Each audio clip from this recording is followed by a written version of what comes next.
This is deep dish, right? Yeah, well, let's get deep. So I'm going deep on both sides. Khrys, welcome to the platform, man. How you doing? I'm good, man. I appreciate it. Glad to be here. Now I'm glad that you're here. I'm ready to get into all things Khrys Hatch, all things just community, performing arts, production, songwriting, all of these amazing things that you do, fam. And so thank you. Oh, man. Thank you. Thank you. Glad to be here. Are you ready for this? I'm ready. I'm ready. Long time coming. Yeah, for sure. And it's always special when you have when I have a native Nashvilleian. Oh, and man. So let's get straight into that, man. Growing up here in Nashville, what area was that? What did that experience look like for you? For sure. I always claim West Side and Bordeaux. But, in reality, we kind of done bopped around. Like, we literally done been west, north, east, south. Grew up, though, on 32nd Avenue, right behind TSU. My mom was a TSU grad, so we pretty much moved into the house that she was like, moved in after college. So went from there to Bordeaux, went to Kings Lane, all of that. And then, we was out in Antioch for like a hot second. When Antioch was the suburbs. Yeah, Antioch is its own thing for real now. Yeah. And then my dad got a place over off of Dickerson Road, so kind of eastish, Yeah. Okay, man. How was that family dynamic, man, growing up, man? What did that look like in the Hatch household? Man, it was interesting. So, both my parents from Dayton, Ohio. My mom was down here for school. She had gone back. My dad's a funeral director, so she had gone back to a funeral, met my dad. They kept in touch, and, long story short, got married, and he moved down here. And they started a family. So he started a business, House Hatch Funeral Home, used to be on Jefferson Street. I won't say where because a lot of y'all go to where it is now. It was just, it was interesting because I was growing up with, with my dad, an entrepreneur, a preacher, and at that, like a funeral director. So he was just checking off a lot of these just interesting boxes of like, your kid gonna have an interesting upbringing. And then my mom, kind of similarly, she was a CPA, worked for the state, but very, very involved in the community and very involved in our church growing up. Really, really involved with the kids and the youth. And so that impressed upon me a lot. And so, man, I just say growing up, like, especially now, like doing music, I grew up with two people who really, really love music, but didn't really like play or like sing or anything like that. So they exposed me to that love of music. They exposed me to a love of community and people, and just what it meant to like really have that kind of true, real, like sacrificial love. Like, nobody's perfect, so right. like I'm getting to that age where I'm starting to understand like, oh, like my parents, like, my mom's not with us anymore, but my dad still is.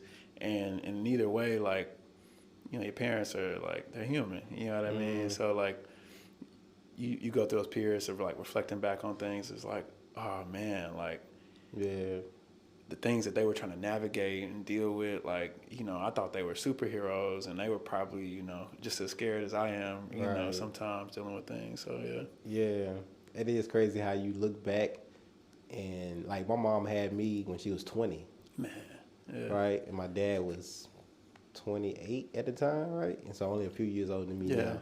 And so I think about, like, how I would have been at 20. Things I would have done, said, not done as a parent trying to raise a child, right? The missteps, right? And so as you get older, you realize, like, man, they were just kids. Well, my mom was definitely. And so, like, it makes you really reflect on, like, things you might have, like, blamed them for or was mad at them about it. And you say, man, they was just young trying to figure it out. Or even, like, with my pops, like, he's not really, I wouldn't say shy about telling us part of like his upbringing, but his grandfather was, like the local numbers man. You know what I mean? So he's running a numbers game, and we was actually just talking about this. I was telling you earlier. Me and my dad went on a trip, and their house got raided like several times when he was growing up. Like I think the first time he was 8 years old, and I asked him, it's like that wasn't traumatic for you, and he was like, I didn't know. It felt normal, And so just realizing like, like dang, the stuff that he's been through, like he's really like, it's a miracle, right? He turned out to be like a decent citizen, So it's one of those things like, yeah, I've learned to look back on those experiences, and I'm learning, even now, like, I got this fortune cookie the other day that said, everything in life is beautiful, but not everyone chooses to see it. And I was like, dang, that's really real. And I've just been trying to like integrate that in my life, like just since I saw that last week, like, dang, the world is beautiful. Yeah. It's some messed up stuff going on. But I'm saying, but like it makes you, sometimes like it takes, for many of us, probably most of us, it takes like for something to almost happen. Like, to see that beauty. Like, my life is actually pretty good. Right? Like, damn, like, so, like, it's, like, so that fortune cookie that you got is, like, really right on spot. And it's all about, because it's easy to get distracted, I think, with all the things that a person may not have. The rejection, the letdowns, the failures. Because I think that probably happens more than, the good stuff, right? It's, and then social media probably doesn't help where you see, when you think you're seeing everybody live their best life and life is lifing for them and it's not for you, right? Yeah. And so that beauty, it may be hard to see that at times, but like when you think about it, like having the chance to just wake up and like try to get it right that day, and then have another opportunity to get it right the next day, like, there's beauty in that. There's beauty in that. So like your parents, right? None of them being like musicians and artists themselves personally, like where did that inspiration come from then to like want to pick up an instrument and not just sing but play a guitar and just become a field musician, and like where did that inspiration come from? Man, it's interesting that you asked that. So like, both of them, as a lot of kids who went through like public schools, they dabbled a little bit. My mom played clarinet, through high school. My dad, I think he like used to mess around on the drums, but never really like that wasn't, a thing, But I found out later on, like after I was already like, like I was playing in bands and stuff, playing guitar, and I found out my grandfather on my mom's side actually was like in a band, like he was in one of those like gospel bands or whatever up in Dayton, and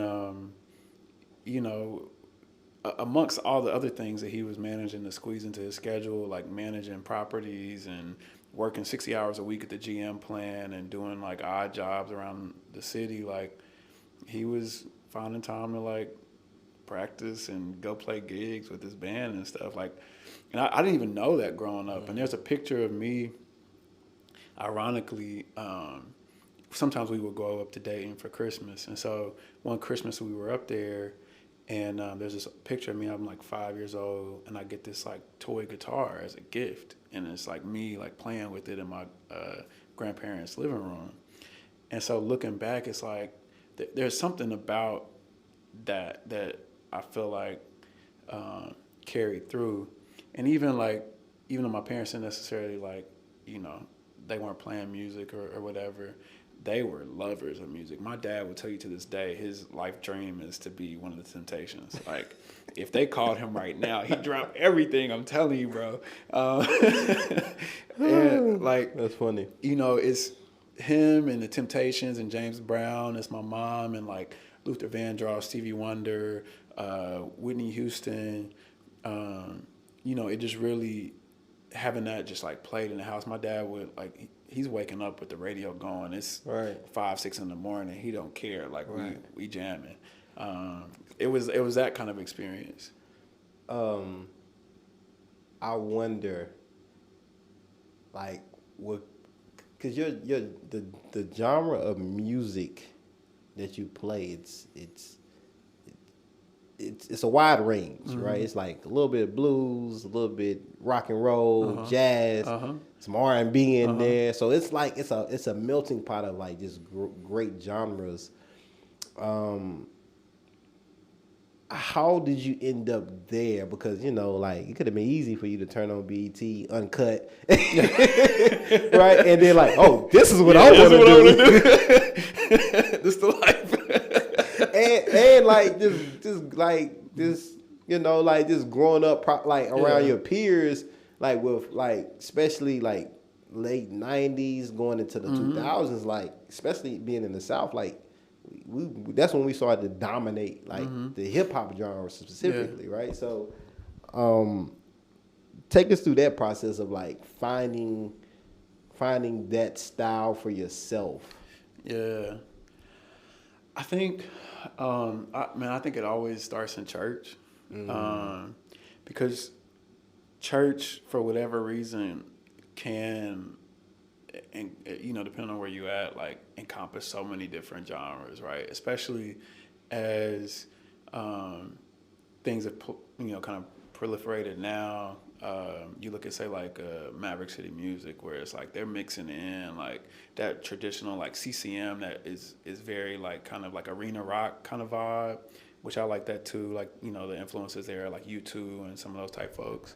But like you in the same church where you hear that, you could also hear like, some real kind of like bluesy, down home, like churchy church, type stuff.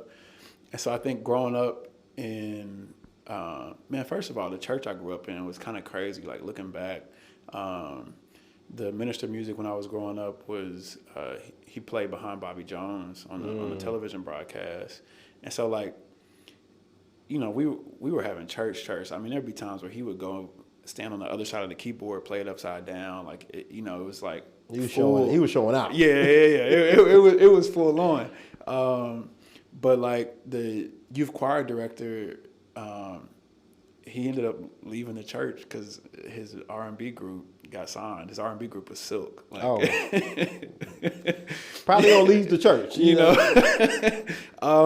and even a very close friend of mine and mentor in the church, who's 3 years older than me, but just so far ahead of his years and his time in terms of his thought process on music and everything.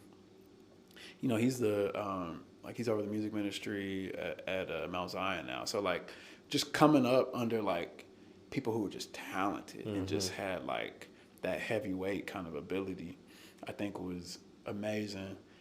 And then, navigating, like I said, my parents were really big into like R&B and stuff like that, so I was catching all those flavors. By the time I got to Meigs, Hume Fogg, which is where I went to middle school and high school, those are predominantly white schools, and so I'm getting exposed to Sum 41, Blink-182, Green Day. High school, I got really, really into Kings of Leon, and they're still one of my favorite bands, like to this day. And so, and I'd be remiss if I didn't mention the influence that Kanye had on me. Like from the first time I heard, So no, let me. So let's. I want to peel back a little bit. Yeah. Because exposure. Yeah. Like is important. Yeah. If you didn't go to Human Fall, because I think because I went to Head, right, and I think Meigs and Head was similar. Yeah, because for sure. Yeah, people like one was on the east side, one was on the north side, and then they kind of had their funnel schools, which is MLK and Human Fall. If you wanted to take TCAP serious and go into those schools, about that. and if you wanted to have the rolling backpack and all of that stuff, you could have went those routes, right? Man. Shout out to MLK and Human Fall. Sure. But someone was go to Pearl, But I wonder though if you had went to like your zone school, which was Whites Creek, like would do you think you would have found yourself in the same kind of like alternative music making, or do you think you maybe would have pivoted somewhere that was kind of like normally cultured for something that black people typically, growing up in the areas that we grew up in, would have been more fond to? Yeah, I probably would have indexed further into like R&B and hip hop than I do now. But I think knowing what I know about myself, I'm a naturally just kind of like curious person, and I'm curious about people and culture. And so like even when like I was kind of known in high school for just bopping around to different groups. Like I was never gonna really eat lunch with the same people every day. Right. And so I think even at like a White's Creek, there's it might be on the fringes more so than at other places, but there's those people. So I think I probably would have caught some. I would have caught somebody in there. You know what? Because I know. Our good friend Chico and another good friend of mine just went to see the Red Hot Chili Peppers, and I know that other good friend went to White's Creek, and so it's like, especially for those of us that grew up in like the cable generation, like a lot of the music I discovered was waking up in the morning. I still had MTV or VH1 on from last night, and I'm hearing random like. That was where I discovered like Luke Bryan, you know what I mean? Yeah. And like, hey, I'm a country man, a city boy, can't do the things I can. Like that was my jam. Yeah. Like, and so I think that exposure happens, how like deep you drift into those worlds probably is largely dependent on like who you're around that's reinforcing that. Yeah. So I think I would have had some of it, but maybe not as much. Yeah, that exposure, man, that can literally make a world of difference. And what's possible, right?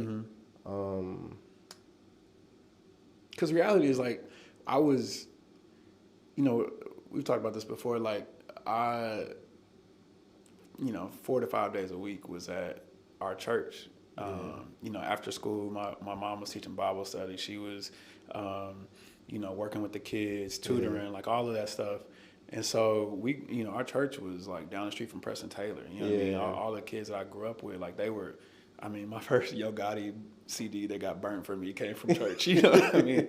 So it's that, I think that was still there regardless. Yeah. Honestly, that's probably what saved me from just going way, the other direction.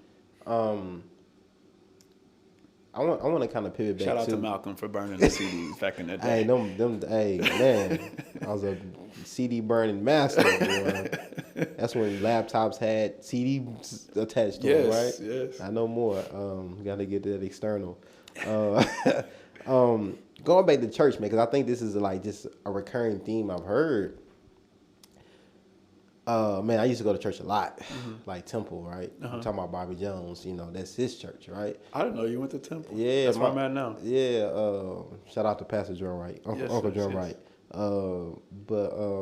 Yeah, my grandmother sung with Bobby Jones and all of that stuff, right? And so like when I say I'm North Nashville, like I'm, it runs deep, right? And so, like I think I might have sung in the church. I sung in the children's choir, acolyte, all of that, right? Yeah. Man, and the moment I could not go.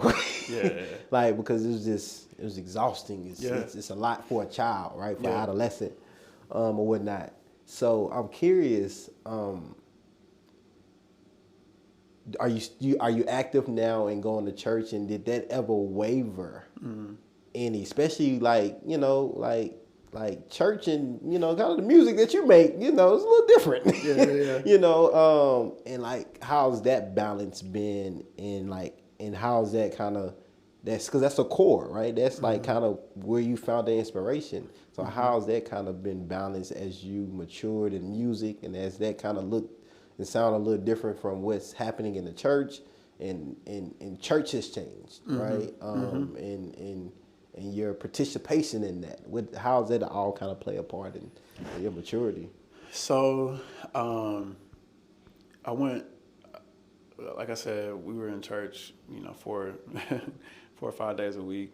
When I went to MTSU, I of course, just was separated from all of that. you go to college. But even then, my first job at MT, like when I was in Murfreesboro, was at a church. I was running sound for a church down there. And even though I wasn't as involved in just kind of like the culture and like the community in that way, like those are still my roots. Mm-hmm. So what I found is like even in my times where I was out there, because I was out there, that spirit has never been too far. You know what I mean? And that community has never been too far. And I do think it's important, just on another note, to not separate the two, but understand where they're different. You know what I mean? Like the relationship with God and the relationship with people is two different things. Okay. But I'm thankful for both. Right. Because there was that period, and honestly, there was a period where, because we grew up in a different church, and for various reasons, like when I was in college, when I was living in Murfreesboro, I wasn't in college at that point, but I was living in Murfreesboro. My family decided to change churches, and that was when they decided to go to Temple. And because that was my home church, like that was where I grew up, like so many of my childhood memories and my friends, like people were like I call family, my brothers, like it felt like we were abandoning that at first, and I was already. I wasn't really like in the habit of going anyway, so it's like now you just want me to go to some random place that I had never like been to. Don't have no ties to. Have no ties to. And so that was a struggle in itself, and it took me a little while, and it's so ironic because over time I know I'm at the right place now. You know what I mean? And I'm thankful that we made that move. But yeah, man, I mean, it's interesting because I think having that time out and away allowed me to have deep relationships with people that had nothing to do with like we're showing up to school every day, or I'm seeing you at church every Sunday, or choir rehearsal during the week. And being able to explore all of that with people, I think has really shaped how I think about community now and the community that church could provide. And there are some that do, and like I said, I'm thankful that I'm a part of one that is all about community. Shout out to Temple. Shout out to Temple. That's my family. That's the only thing I know. We never changed up. And so this is what I'm interested in, kind of the most, especially when I talk to artists. Artistes. It's that community aspect. And what that means, how that plays into the journey in music. Yeah. What does community mean to you today?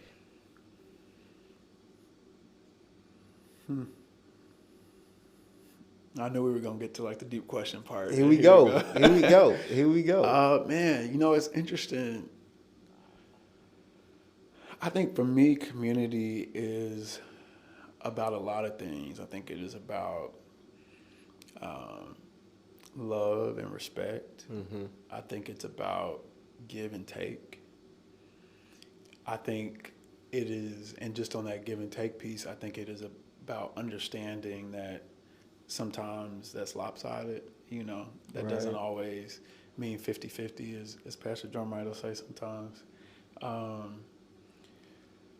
And I think it is about seeing other people and seeing their need and doing whatever's in your power to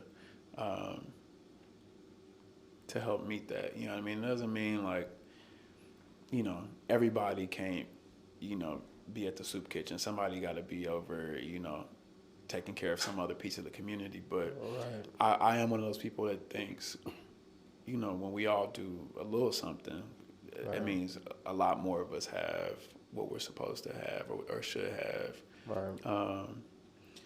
So yeah, I mean, community should be an extension of family in some way. Mm.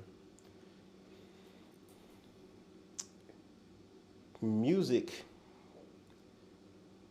has affected communities in various ways, right? Some would say, of course, in a positive light. Some would say in a negative light.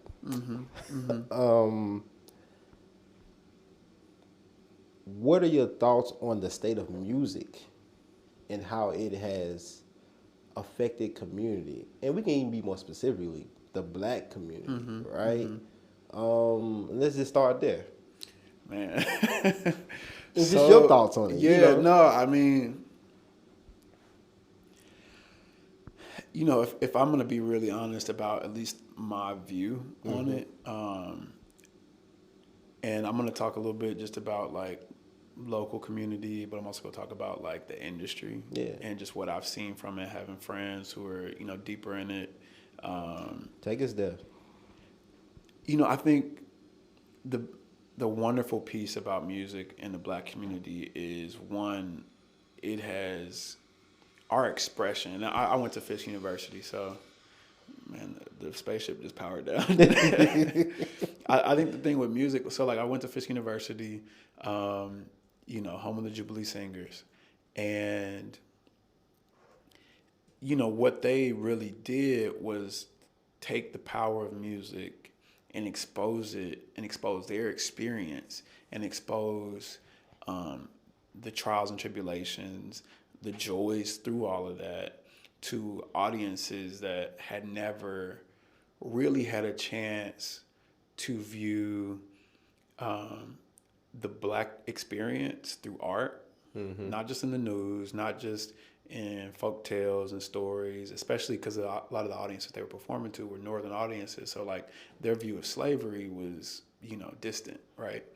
And I think about, you know, you take it all the way through, say to like, you know, I think what was happening in LA and Compton, like with the gangster rap era, like NWA, like all those folks, Snoop Dogg, a lot of that draw was they were talking about like their experience, and it was raw and it was real and it was visceral. And it was the same thing with the Jubilee Singers. When they really started, the story goes like they were singing opera music and like classical music and couldn't get attention. And when they started singing the Negro spirituals, the stuff that they were singing out in the fields, people started going, oh, what is this? Right. And so I just think, man, like that one ability to express has been pivotal. Right. Because the thing about it can be the same message. Like, I think there's like a Tupac video. I'm gonna like mess up the paraphrase where he's like, you know, we broke, you know, whatever, and we're beating down the door. You put that to a melody, well, like you can get that message across, right? You know, while people on the dance floor, you know what I'm saying, and eventually they're gonna go, wait a minute, you know. Yeah. And so I think that has been one piece of it. Economically, because of the music industry, a lot of people have been able to like lift themselves out of, you know, create generational wealth. You know, man, I was trying to explain that to somebody who, you know, comes from a very different background, white, East Tennessee, and, you know, from my understanding, his background is kind of conservative, but he's open-minded. And explaining to him how, like, the trap music and stuff that's coming out of, like, Memphis and Atlanta is so similar to the blues, so similar to Negro spirituals, because it's all people just saying, like, I'm going through it, but I'm going to sing a song about it. I'm going through it, but I'm going to find some joy. I'm going through it, but I'm going to lift myself out and find a way. And there's beauty in that. Right. the ugly piece though. What was you? Well, I was gonna like. You brought it up, not me, but the whiteness, the whiteness of it, and the culture appropriation.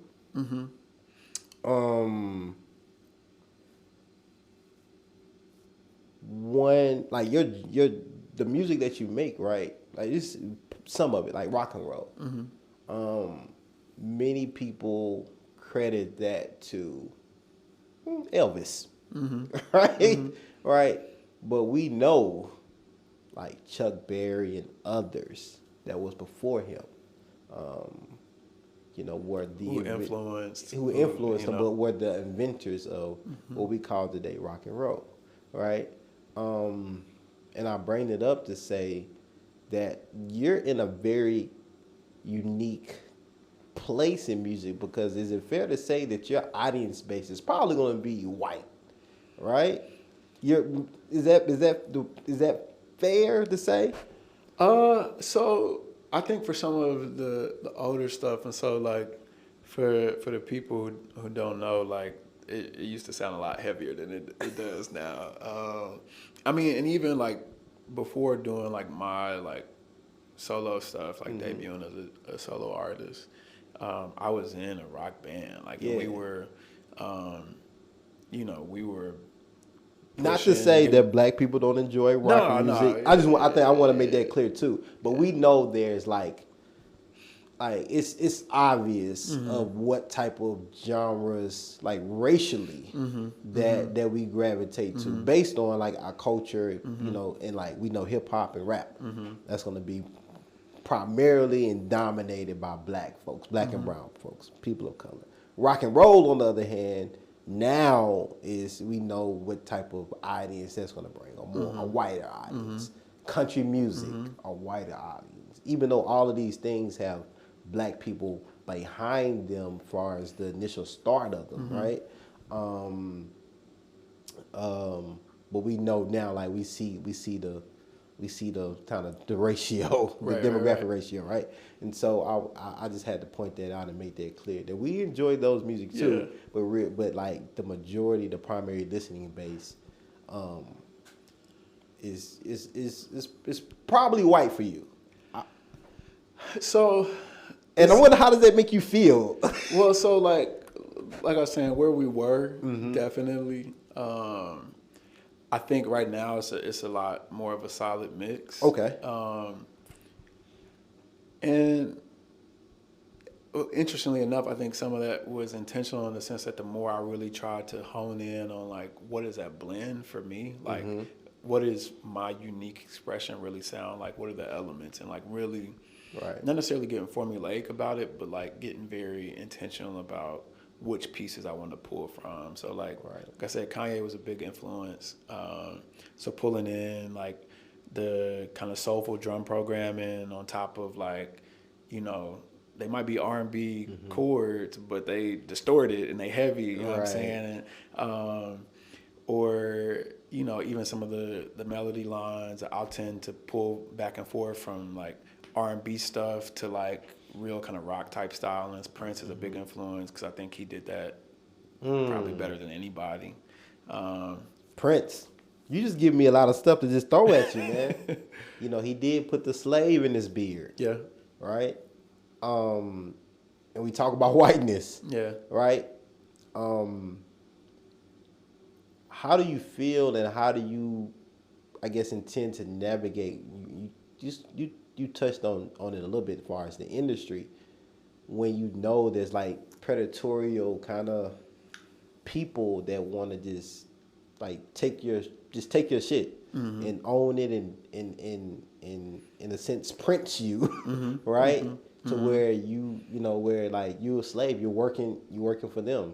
I think that it's changed a little bit because of the independency of like streaming platforms and stuff, but hey, people still get mixed up into those things due to like desperation, financial troubles, challenges, and just people just want the fame sometimes, or don't know how, or to get a lawyer, you know, these things. And so how do you feel about that? And then how do you navigate around that to make sure you're not a slave to the whiteness that still controls music industry? Yeah, I mean, so I really try and think about it because the reality is like there's good actors and there are bad actors, Right. period. Black, white, yellow in between. Yeah. And I've experienced some stories or, you know, people who I was, you know, connected to.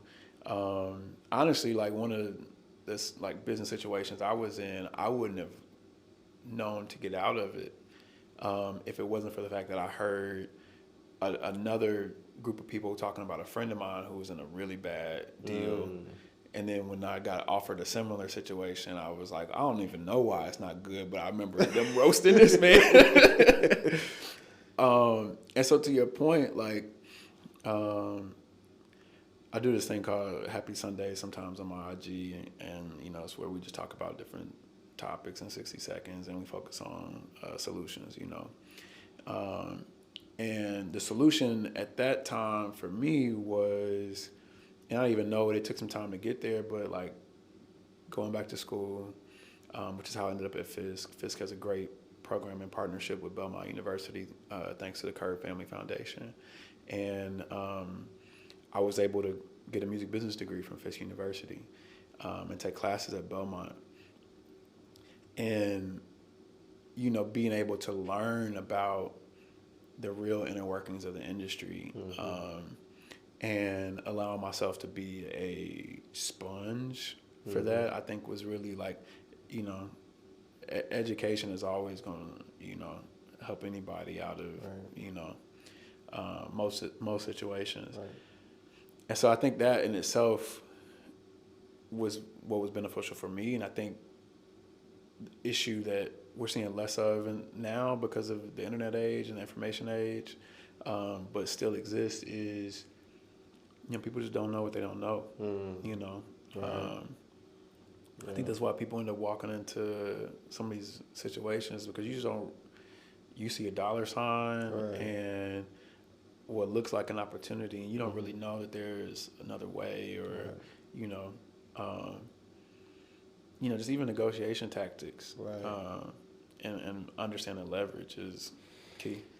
Man, how do we get more of the, you know, black and brown folks to understand that there's other genres that's available to them outside of predominantly hip hop and R&B genre, in rap. Because I think we go back to the exposure, right? And many of us, you know, don't get the opportunity to get that exposure. We usually in our community bubbles, right?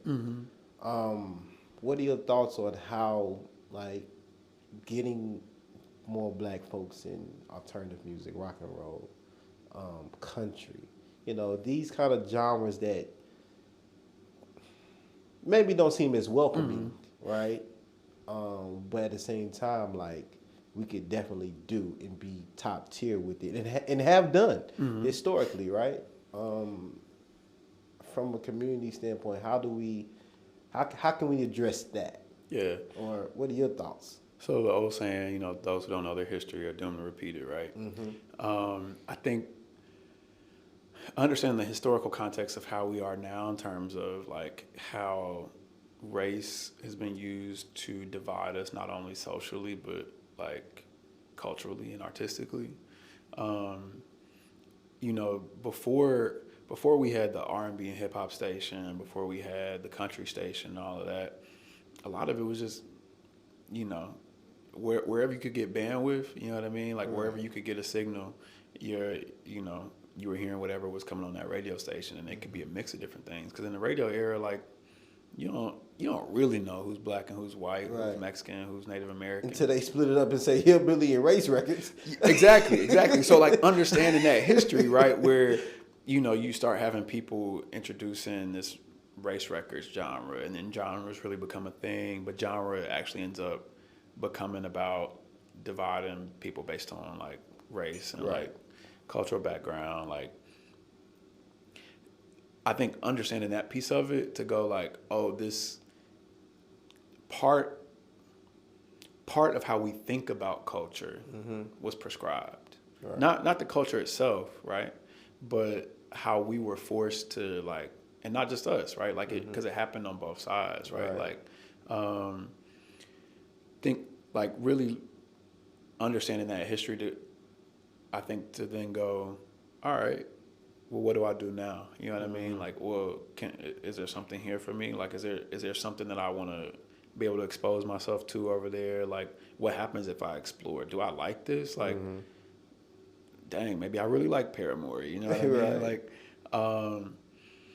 I think that's a piece of it. I think, so understanding the historical context is one, but I think looking insular to the community, like, I think we have such a history of shame being thrust upon us that has been internalized into the community, unfortunately, that it's so easy for us to look on other people who are trying to do something different or like looking at things a different way. And, you know, for whatever reason. The piggyback off of that, I think too, is just understanding like blackness is not a monolith. Yes, right? yes. And like black experiences can be different and be varied and be diverse, and they're still black. Yep. You know, and I think I know I've been a prisoner of that growing up, saying, "Oh man, you know, like black people don't listen to that type of music. Black people don't skateboard. Like these things that I'm saying as an adolescent, and maybe even a young adult, because of like my own lack of exposure and perspective of like what blackness is based on like what I've experienced, what I've seen, what I've been exposed to." And maybe that's part of it when it comes to music too. No, for sure. What did I think it was Henry Louis Gates? You know, if there's 40 million black people in America, there's 40 million black people in America. There's 40 million different ways to be black. Yeah. You know, we all have our own journeys, and I think learning to accept and celebrate that, and not feel like somebody is exiting themselves from culture. You know, if they are not only exposing themselves to it, but like bringing something back. My little cousin, first of all, my cousin, you know, she was raised Muslim. She loves K-pop, like loves K-pop. Can probably speak a little bit of Korean at this point. Like if you dropped her in Seoul, like she's probably good. You know what I mean? And so like there was a period where like, you know, for some of our other family members, and probably even for me a little bit, I was just like, why are you into this? You know? Right. But like, why not? Yeah. You know? And those small things, I think, could either crush or like expand, like, especially a young mind. Right? Because I think, and we may all have been kind of victims to this by our own family members, but I know when I started doing a lot of traveling and just doing things out of the norm, right? For black folks in my family, right? You can easily be offended, but once you sit back and think about it, it can be toxic too. But once you sit back and think about it, people are typically giving you advice based on their lack of exposure to whatever you're trying to do. And so they don't know anything else but to try to warn you about something they've never done. Right? And so I think a lot of times like we can easily become victims of that. And if you're not aware if you're not an adult and you're just a child and somebody's not championing you because you're doing something different and just say, nah, we don't do that, you might have just, you know, you might have just deterred what could have been the best ... that ever existed. But because of that, like because of your lack of exposure and kind of like just lack of like just experience. You just box that person, that child in, and now like you're restricted life for them until they can come out of that some way somehow if they do. And so it's those small things. Yeah. Like from champion the K-pop to like, nah, you shouldn't be doing that could make or break a situation, which is crazy. Yeah, I think it was Jay-Z who was talking about his uncle. I think I don't know, I can't remember what it was, but something about, what he wanted to do or whatever, We'll say it was, him saying he was going to be a billionaire and his uncle just being like, nah, like, you never going, you know what I mean? Yeah. And I think in the same interview, Jay-Z was like, I had to understand that, like, he just don't have that exposure. It doesn't, Right. And so you can't fault those people. But it's hard to tell a kid, like, be the bigger person. Yeah. Nah, they don't know. Yeah, you don't. So, they don't know. I do think it's important. And it's one of the reasons that I am, like, very, not disheartened, but I do hope that we can find ways to continue to have, like, arts education in schools, like, music, like, all of that. I do think it makes more well-rounded people, period. Oh, yeah. Like there's stats. Yeah, stats. There's literally data that points to like how art like enhances many like literacy, character, like personality, builds confidence. Yeah. There's so many things that art does, and that's why STEM is so important. But at the same time, unfortunately, when schools start to cut costs, it's usually arts programs, music programs, different kind of sub groups of art are cut. Budgets are cut from that. Man. I want to get into something else about like conforming. Okay. And I wonder if like you ever thought about that. Have you ever been broached? Have you ever been told like, hey, you should, if you want to make it, if you want to be successful, this is the look you should go for? Or have you had those internal conversations with yourself? Because if you look, success has a particular look in certain things, or have, right? From how people dress, look, hair, skin color, a lot of things, right? Shades, like a lot of things, right? So I wonder if you ever thought about those things during your journey, or been broached about that during your journey. Being light skinned, that's a different experience than being dark skinned, brown skinned like myself, right? I wonder if that's ever played a part in your journey in some way, somehow. Yeah, man. It's interesting, and I want to tackle that head on, but I do think it goes to another piece of like, it's changed a lot because there's a lot more independence, there's a lot more access for artists to like get directly to the audience now. But the history of the music industry is a very small group of people making decisions about what Large 300 million people are going to listen to, right? Be exposed to all of that.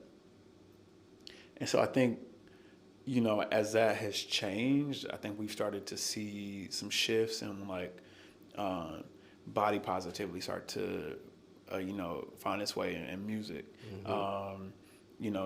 You're seeing more people of all races, colors, whatever, doing all types of music and everything. But right. Yeah, man, I mean, it's been, I had this conversation with somebody like the other night, and somebody who like I listened to, because of how successful that they've been.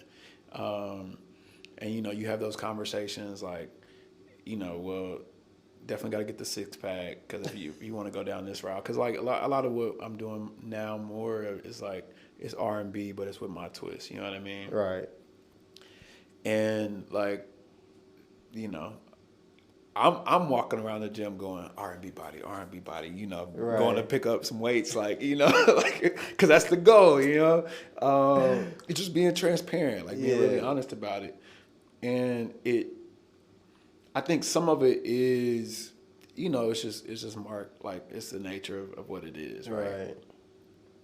But man, like, there are definitely times where, man, check on your artist friends, because, like, I can promise you they're going through it, because they're waking up every morning. Mm-hmm.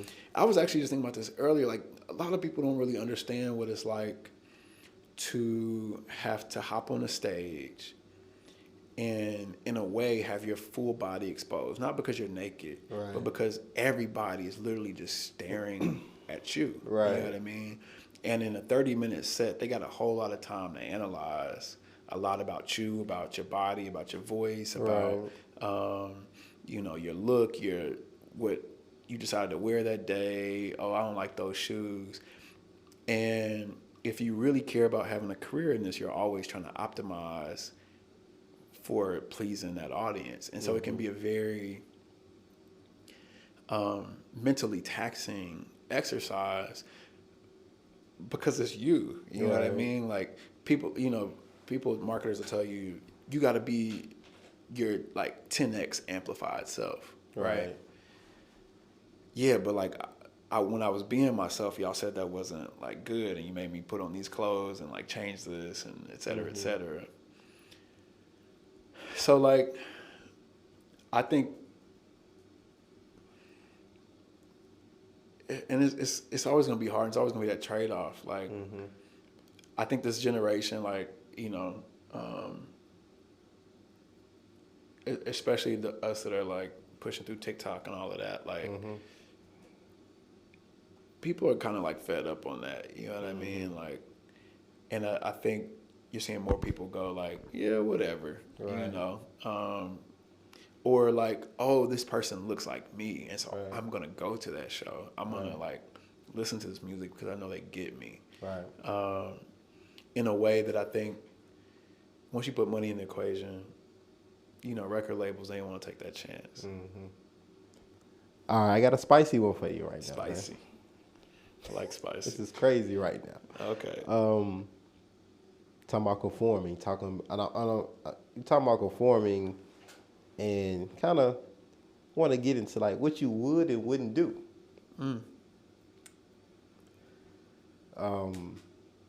So I'm curious about this one. If a label came to you and said, Khrys, we love what you do. We love your style and everything. To take you to the next level, we want you to date a white woman.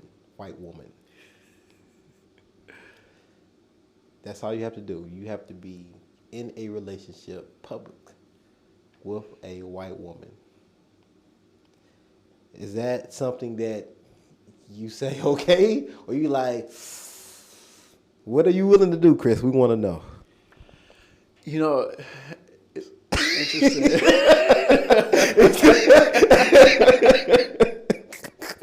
They say, hey, to push you over the edge, you gotta have that white woman. You gotta have that black man with the white woman on his shoulder. What are you doing? So I think for me, like, I'm coming to understand that, like, people can see through, like, stuff that's, fake and contrived. Right. And that would be the point that I knew that those partners weren't for me. Okay. And it's not because, like, I'm all over the place in terms of, like, the dating spectrum. Right. But I think to try and force me to have a conversation with my audience that was inauthentic, right, would say to me, like, oh, you guys don't get me or my audience, and we probably need to go somewhere else. And the reason I posed that question to you is because there's this thing that we know that exists. It's like a real life thing that when a black man gets successful, they tend to pivot towards having a non-black woman. They can be a white woman, they can be Asian, they can be Latinx, they can be a spectrum of different women that are not black, right? And so that's why I posed that one to you and see what you would say. What you would say.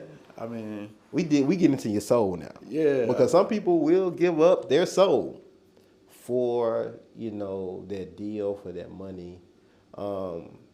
rightfully or wrongfully so. I don't tend to. Probably in the past I might have probably looked at people different or sideways about that. But now, like, understanding how like fakeness is really in, and like not being your authentic self is accepted. It's okay. People actually, like, the world tells you put their filter on it. Like, don't be your natural, beautiful self, whatever that is, right? And so it makes sense. People probably don't even feel like it's a compromise. People feel like this is probably like, hey, oh, this is the reality that we're living in, so this is normal. You know? Well, yeah, because I mean, the part of the piece of it is like, part of my job is to create a world for people. Is, you know, some of, you know, I think there's a mix of approaches to music, and I think you can catch all of those things from one artist. I think you take like a Marvin Gaye, where you get like a what's going on, but on say like a Let's Get It On, he's taking you to a place. You know what I'm saying? Like, he's building a world for you, and you know, especially now where people aren't just trying to sell records, they're trying to sell brands. You're right. You gotta. They want you to be full scope. They want to have some of that in the public eye, you know. Right. What has been some of your biggest challenges, like, during this journey? Because I know you talked about like check on your artist friends, because of like kind of like what has to go into you all giving us what we see and what we hear, right? For you, what has that personal journey been like, and challenges and hurdles that people may not even know about, haven't seen? They just see the guitar, the hair, and the music, right? But like the path on there got some sweat, got some blood, some tears. You know, what have been some of those things that you've experienced? And maybe what has like been the hardest thing too, like your maybe lowest moment that you might have said like, I'll probably want to throw in the towel. Yeah, I'll say my lowest moment, and it's really hard to like pinpoint one thing, honestly. And it's really like I've gone through a few different phases. Like,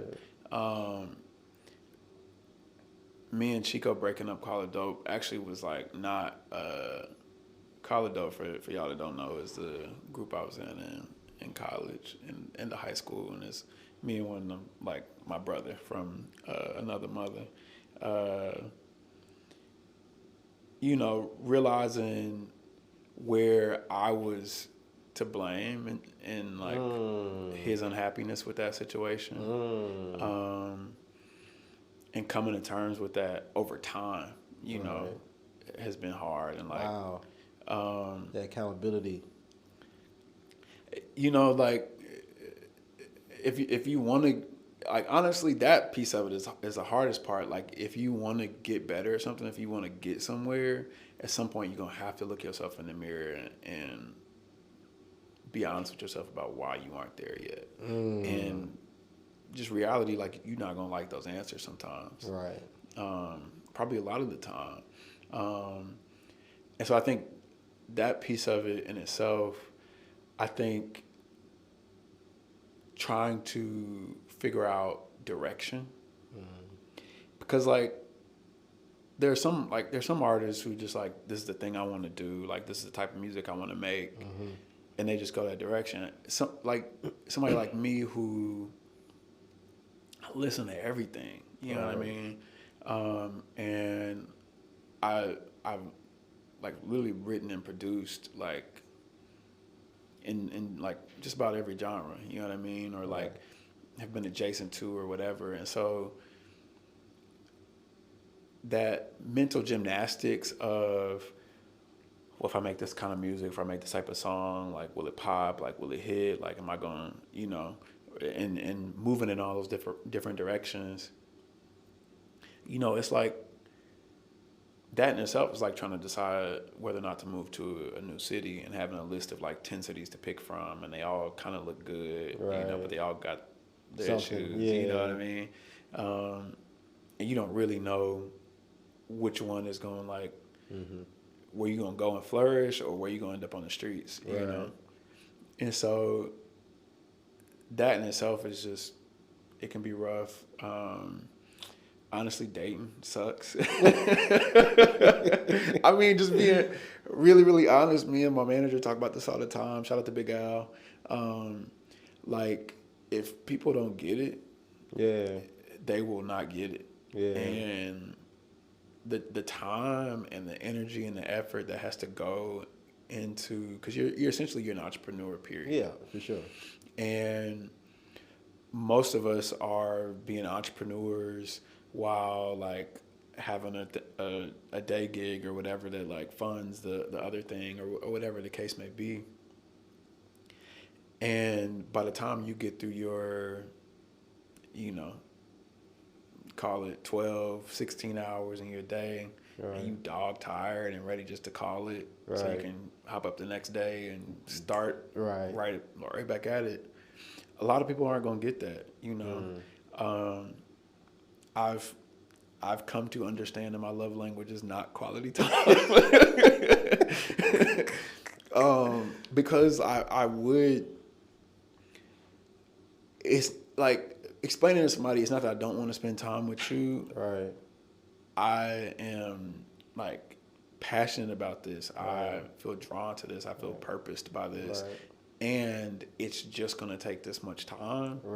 And like, you either got to be down to stick around for the ride or like find something else. A lot of people are going to go find something else. And I'm saying that having just come out of a situation, and I think that was a large part of it. I'm chasing the thing, you know what I mean? I think that's something I had to realize too, like in my previous relationship, that allowed me to be in the relationship that I am now, right? Great, perfect. You know what I'm saying? Wouldn't ask for anything else, but I had to, like, you have to find a partner that complements your goals and dreams. That's the best way I can say it. Like, if they don't complement it and they're trying to, like, be in competition with it, like, you know, you're gonna give up on one of them. you gonna have to make a choice, right? This is it just won't be a healthy relationship. And so it's funny how like we all at some point or should like have to figure that out, right? Through trial and tribulation, right? And then finally say to like, okay, I know the type of like partner that I need, and you can, you know, be able to be transparent about that and identify that once you kind of come to that realization. Nashville, man. Music City. Music City. As they say, you know. And what are your next steps and goals, expectations, man, for your music and like breaking in Nashville, but out of Nashville, being able to, you know, expand your audience base, but also develop that base here and being, hey, not only am I a Nashville native, like I actually broke my music out of here. As a black man, right? That does this unique alternative genre as well. Where do you see that going? Do you believe Nashville is the market for you to be able to do that in and base your base in? Yeah. So I mean, first thing I just gotta say, like, thank you to the city, just because, you know, over various periods, like Nashville shown us so much love, man.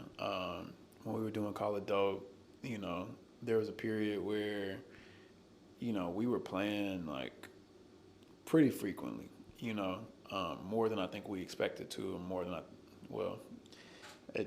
2021 we were pretty arrogant, so we probably thought we deserved more, but but you know, like we would ask and people would respond positively. Now we were showing up and like, our whole thing was always to put on the show and give people what they wanted. And so even now, like, as I've emerged as like Khrys Hatch, the artist, the city's been very good to us, and has given us a lot of stages that, sometimes like I said, me and my manager, we'll look back and just go like, dang, like we just did that recently. Like we were projecting that we were going to slow down around August, because last year we did, right? It's like August, we'll slow down, we'll start working on like new music, all of that. Bro, I mean, we've things been going up. That's what you want.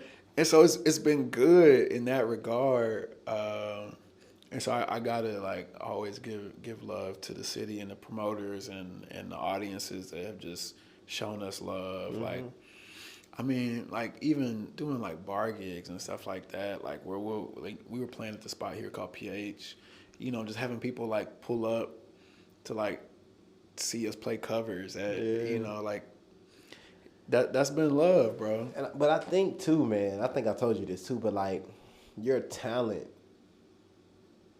like allows you, I think, to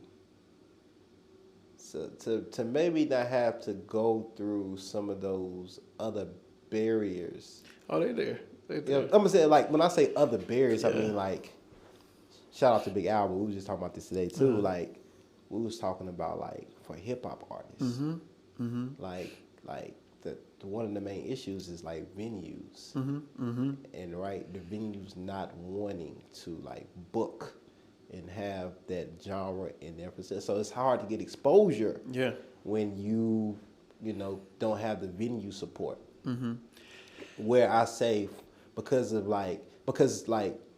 Nashville is an amazing live music city, and what you do is perfect for that. And so that's what I meant by like certain barriers. Not saying that you're a black man in America, like you was born with barriers, right? But and so that's what I meant from a music kind of way. And then like I'm gonna let you retort. Then I have another question for you. Okay, yeah. So like I got to shout out Eric Hope from Love Noise. Just I was a Love Noise intern, and even like when we were doing Call It Dope, he was always somebody who was willing to just kind of like give some advice and lend an ear and everything. And so like, interning for him, we talked a lot about that and how hard, even for them being like established promoters, it was to get venues to, just allow them to book their hip hop shows and whatever there. And a lot of it is, from my point of view, it's based in stereotype, and you'll hear that kind of like coded language. This looks like a rough crowd, right. We've seen this. Social media has allowed a lot of things to come to light in some of these different venues, and it's unfortunate, and it's weird because in a town like this, there could be there's really a huge opportunity for Nashville, and like I think if anything, that's what I would say. Like looking forward, this city could really like hit that Music City brand hard, but I just don't think that it will be because it was monolithic in its approach. I think you have to, because a lot of that goes into where people can get incentives and where they can get space, because certain parts of town don't want certain types of venues, right. In their spaces. But like imagine, I had this like being an artist, I've had to drive Uber before, and man, like having people get in my car and be like, all right, we're done with Broadway. Can you take us to like somewhere else, like where we can hear live music, but just not this, And it's like, yeah, I get it. I absolutely get you. And I know exactly where to take you because it does exist. I don't know, man. I would love to see the city really get behind, like, there's some stuff in the works, but like, a venue that was really designed for R&B and hip hop, or for, if you go through the airport, for you to see them promoting the venue where you can go see the rock band and the pop band and, Don't be like super heavy just on country. Yeah, because like, the beautiful part is people come to town, and I hear it all the time. They come to town, they're like, y'all literally have music everywhere. Yeah. And we take it for granted, The reality is you can go down on Broadway at 3:00 on a Monday afternoon and hear a world-class musician shredding, ripping it up. That also exists in other pockets. Right. Like, and I think those same tourist dollars that support, that 5-block radius would also, Yeah. Man, I want to kind of close with you, telling us like kind of what you got coming up. What are some other takeaways you want people to know about Khrys Hatch? Yeah. And then of course where people can find your your music, who you are, book you out, whatever you want to, whatever info you want to give out, man. And that's how I want to give you that time and that space. Yeah, so I'll say real quick, you can hit me on Instagram, KHRYS.HATCH. Stuff we got coming up. I'm putting out a project. I'm really, really excited about it. It's a concept EP. It's about relationships. It's about the beginning of a relationship. And the title song from the EP is called The Fall. It's out now.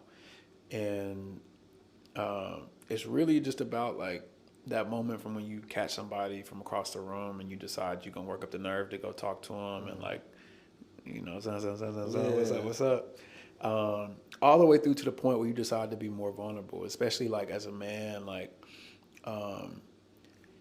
deciding to be like, yo, I really like you, and like it's difficult. It takes a little bit to get there, right. And so the project goes from the first song, which is a song called Cookies. What's your flavor? Peanut butter, chocolate chip, can I save? Or you just like, you trying to spit the little smooth game or whatever. Through to this song called Go Deep, where it's like, tell me, do you think about me in the morning? Want to say my name even when you're still yawning.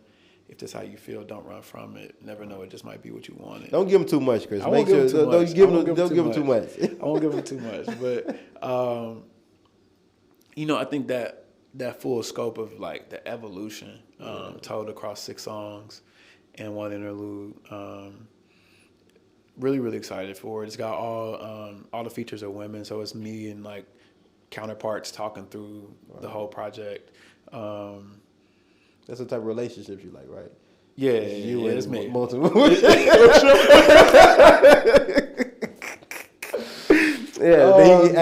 sent it out there. Yeah, it's me and multiple women. I know I came on. That's the type of relationship that Khrys likes, y'all. So if you down for it, hey. Oh man, you got people at the church saying. Hey, it is what it is. It is what it is. But yeah, man, so I'm really excited about that, and we'll be playing a bunch more around town. We're shooting to, start playing around the region a little bit more too. Cool, man. Look, I know I've learned some things about you that I didn't know, and I know people who tuning in. It's like, I think they're gonna enjoy this, man, and really like I love when I have artists on here, and it's like it's easy to talk about y'all's music, right? But like the journey and like the community aspect and like kind of where that comes from and like the small nuances, right? That could have probably changed the trajectory of like White Creek versus Hume Falls. Yeah. Like those small things, man, I really appreciate y'all sharing.